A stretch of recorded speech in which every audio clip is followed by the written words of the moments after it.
After hosting Christmas, I opened my safe. My emergency cash, gone. My dad said, "We gave it to your sister. She's starting a family." My hands were cold. I dialed my lawyer that night. The next morning, a few emails went out, certain accounts were reviewed. That afternoon, my sister called. "What did you do?" I just said, "You might want to check your inbox." Christmas was supposed to be quiet this year. I hosted for once, not because I wanted to show off, but because I thought maybe, if I brought the warmth, they'd remember how to hold it. I cooked. I cleaned. I bought gifts for nieces and nephews who barely remembered my name. My dad sat at the head of the table like a statue in corduroy. My sister floated through the room taking photos for her stories, and my mom, she was busy whispering behind folded napkins, too distracted to ask how I was doing. No one thanked me. Not for the food, not for the house, not even for letting them stay an extra 2 nights when their plumbing suddenly broke. I smiled through it. I let it go. I thought maybe if I didn't make it about me, they'd see me anyway. They didn't. It wasn't until everyone had left, when the last of the pine needles were vacuumed and the wine glasses stacked in the dishwasher, that I went to check the safe. Not because I was worried, just habit. Just something I did when the house emptied and the silence crept in. The combination clicked softly. The doors swung open. And the cash was gone. Emergency money. $14,000. Not retirement funds, not investment, just safety. The kind of money you keep in case the world forgets you. And it had. I didn't panic. I didn't shout. I just stood there, staring at the empty space like it might apologize. That's when my dad walked in, drying his hands on a dish towel like he lived here. "We gave it to your sister," he said flatly. "She's starting a family." My hands went cold. Not, "We borrowed it." Not, "She needed help." Not even a warning. They opened my safe, took my emergency cash, gave it away, and didn't think I deserved to know. I didn't say anything. Just walked to the hallway, sat on the bench by the coat rack, and pulled out my phone. One call. My lawyer answered on the second ring. "Evening," he said. "Something wrong?" I told him what happened. He paused, then said, "I'll start the paper trail tonight." I nodded, even though he couldn't see me. Hung up. The next hour was a blur. A few emails went out. Certain accounts were reviewed. Quiet things. Cold things. Nothing dramatic. Not yet. That afternoon, my sister called. Her voice was sharp, frantic, already half crying. "What did you do?" I didn't raise my voice. I didn't even sigh. "You might want to check your inbox," I said. And hung up.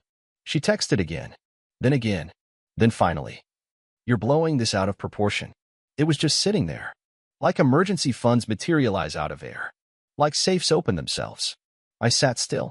Coffee gone cold. Laptop glowing quietly on my desk, email threads expanding by the minute. I wasn't replying yet. I was remembering.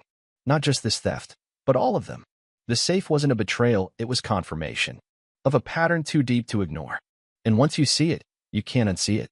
A week before her wedding, my card was charged $9,800. You don't have a spouse or kids, might as well make yourself useful. The bridesmaids laughed. She smirked. I smiled back and replied, "Then I hope you find me useless real soon." They took the cash like it was air. And when I canceled everything, they called me vindictive. I'd covered the mortgage once, just a bridge payment, they said. Then I caught them buying patio furniture a week later. I paid off her car loan in 2021. She posted a selfie the same day with the caption, "Nothing feels better than financial independence." She didn't even tag me. Every time I gave, they erased the origin. Every time I stayed silent, they made it sound like they built the ladder themselves. I remembered my mom's voice when I offered to co-sign their refinance. "You're the only one we can count on." She said it like a compliment, but it was a sentence. And now this, taking from the safe, was the final footnote. I wasn't the son. I was always expected to support, not to be seen. Every flashback hit with new clarity. Christmas Eve, my seat given to a neighbor. "You'll be fine in the kitchen." Anniversary dinner, to those who actually matter. Backyard remodel, $12,400 erased with a text, "Don't be dramatic." My sister's RSVP cards, my name as the return address. Her wedding, my credit line. The voicemail from Dad, "Maybe it's better you don't come anymore." Every scene wasn't a moment, it was a data point. I ran the whole system. They just kept cashing the dividends. And the terrifying part? They weren't even hiding it anymore. They had become so comfortable using me they stopped pretending I was part of it. And still, some small part of me wanted them to stop before it was too late. I wasn't hoping for apology. I just wanted hesitation. One pause. One sign they knew they'd crossed a line. But no one even blinked. Not her. Not him. Not anyone. So I made a decision. No more flashbacks. No more patterns. No more polite sabotage. I was done being useful. I wasn't going to argue. I was going to move on and let them face the gaps they never noticed. That night, after my sister's call, I didn't argue. I didn't explain. I didn't try to reclaim what was taken. I reclaimed myself. The emails I sent after hanging up weren't impulsive. They were precise. A checklist I'd been mentally drafting for years without realizing it. The first one went to my lawyer. Prepare the formal disassociation papers. Remove me from all joint accounts. Start the asset protection review. The second, my financial advisor. Move all liquid assets into a protected trust. Immediate family excluded. The third, my accountant. Audit all family-linked payments for the past 5 years. Flag unauthorized ones. Prepare the supporting documents. It wasn't about revenge. It was about taking back my infrastructure. By midnight, I was logged into the back end of the small IT company I'd built from scratch, the same company that quietly ran my parents' home security systems, their cloud backups, their mobile plans, their accounting firm's software licenses. All under my business umbrella. All free. All unacknowledged. I deactivated their cloud cameras first. Then the automated locks. Then the smart thermostat they bragged about at every family dinner. I rerouted the DNS configuration, disabling remote control of their home network. No more access to the Wi-Fi I'd built for them. No more emergency troubleshooting when their printer went offline. Next, the shared family phone plan. 5 lines. Mine, theirs, and my sister's. I didn't cancel. I transferred ownership of all lines to them. If they didn't accept in 72 hours, the service would suspend. They'd get the bill. No more free calls. No more me subsidizing the family's communication infrastructure. Then I remembered the streaming platforms. I stepped back from supporting their services and let them handle it on their own.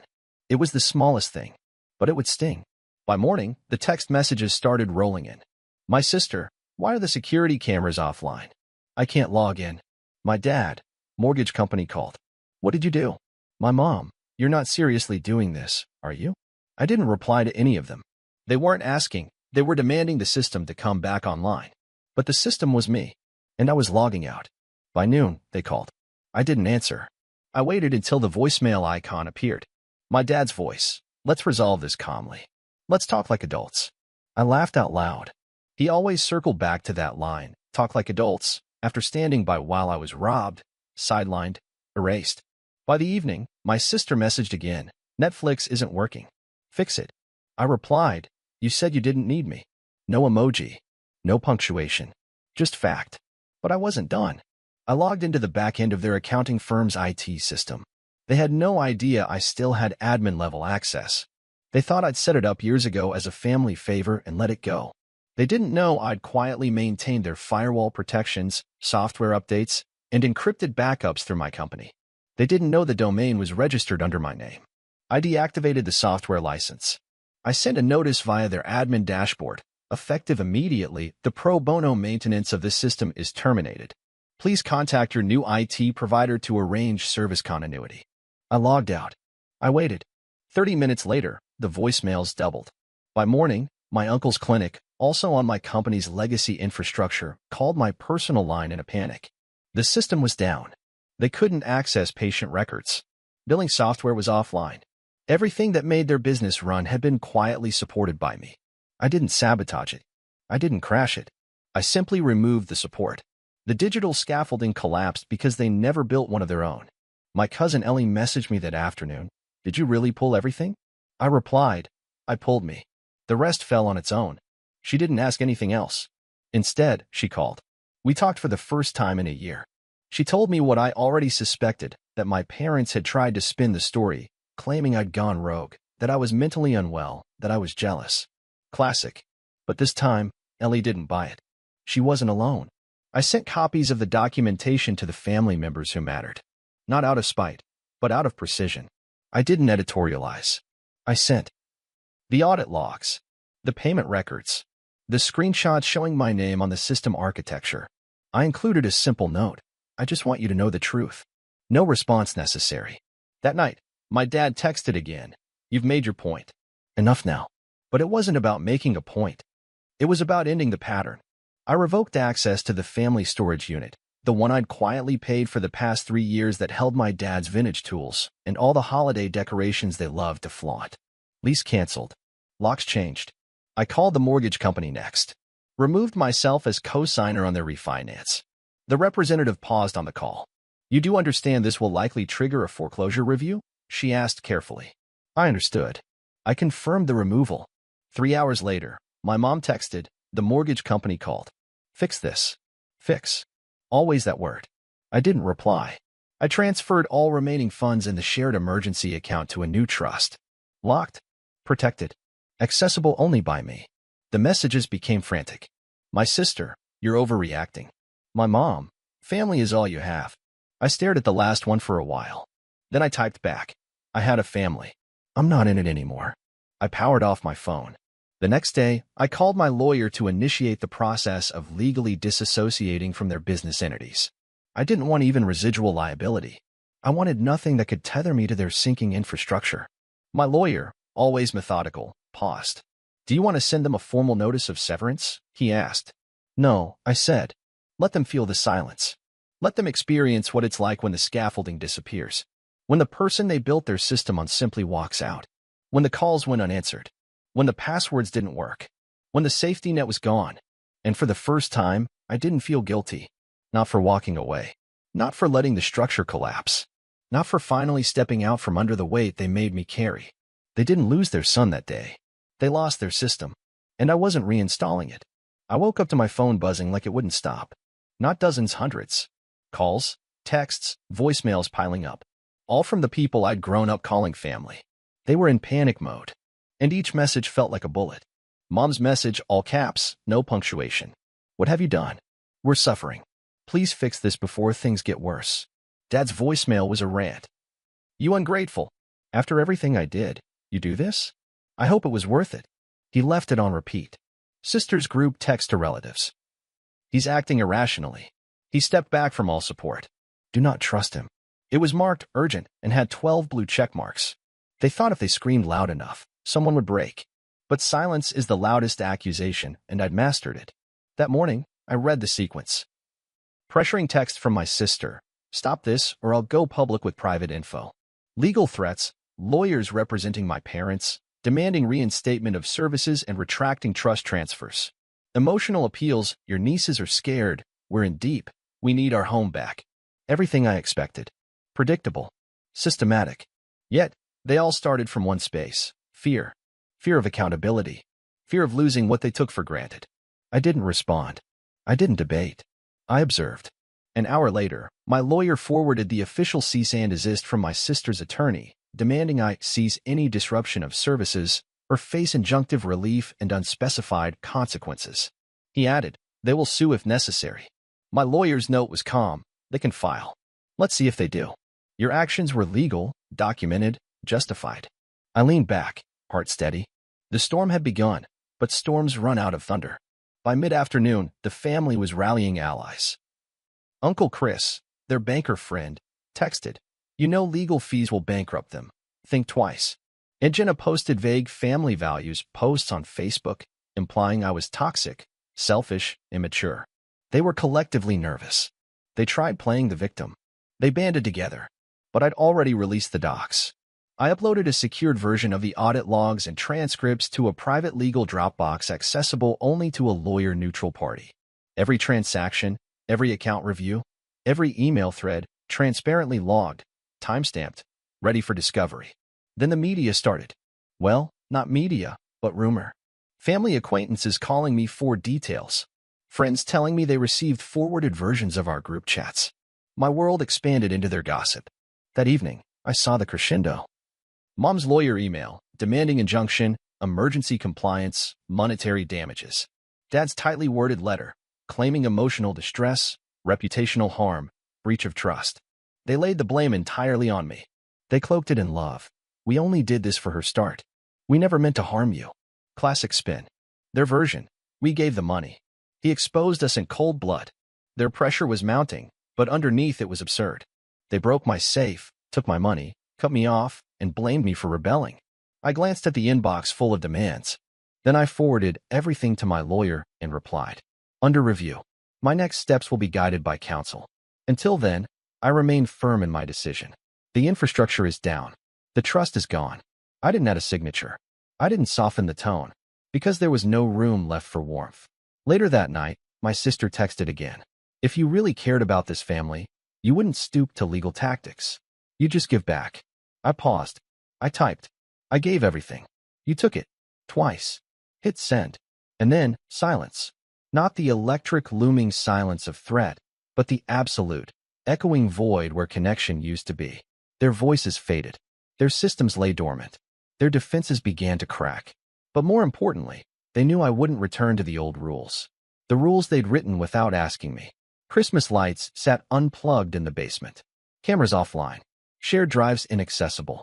Checking my phone, there was no call, no text, no pleading left unseen. Because at the center of this storm wasn't anger. It was consequence. They created a system. I unraveled it. And now they faced the fallout, without even knowing how to build a new structure without me. They came to my door like they were arriving for a truce. All three of them, my mother, my father, my sister, standing on the porch, dressed like grief. Not dressed for war. Not dressed for apology. Just polished. Practiced. Maya opened the door. She didn't invite them in. She just said, "You can stand there." I stayed seated. I could hear my mother's voice cracking before she even started speaking. "We didn't come to fight. We just want to talk." Maya stepped aside, let the words hang in the air like smoke from a fire that had already burned the house down. I looked up, finally stood. Dad spoke first. "You look tired, son." I didn't answer. Mom took over, rehearsed and trembling. "We've made mistakes. It was never supposed to go this far. You cut everything off. You didn't have to make it so final." Then she added it, the line they'd all been building toward. "We need you." There it was. Not "we miss you." Not "we're sorry." Just need. Like I was still a utility. A feature. A fix. I stepped forward, Maya still beside me. "You don't need me. You need what I gave you. And that's gone." Dad's voice went hard. "This family falls apart without you." "That's not a family," I said. "That's a business model." Sister stepped forward. Angry now. "So you're just going to throw everything away? Over what? One bad night?" I laughed. "Once. Short. Cold. This wasn't one night. This was 2 decades. You treated me like backup. Like infrastructure. Like a fuse you thought you could always reset. But the power's cut." Mom's voice cracked into real tears. "We didn't mean to hurt you. We were overwhelmed. We didn't know how much you did." I stared at her. That line, "we didn't know," it landed like a slap. You didn't ask. Because you didn't care. It worked.